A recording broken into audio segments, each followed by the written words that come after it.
যথেষ্ট আকর্ষণ গাজন।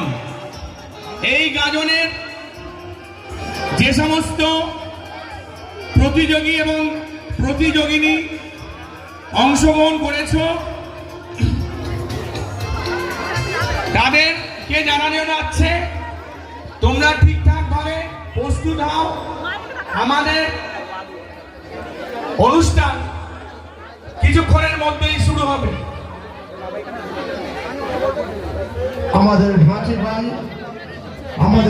ভাই এবং অমল্লা ওনারা আসছেন, ধীরে ধীরে মেলা প্রাঙ্গণে প্রবেশ করবে।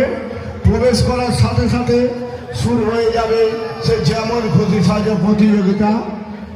তাই দর্শকবৃন্দের কাছে বিশেষভাবে অনুরোধ করছি, আমাদের এই গ্রাউন্ডের মধ্যে কোনো দর্শক থাকবে না। আপনারা বেরিয়ে আসুন, আপনারা বেরিয়ে আসুন।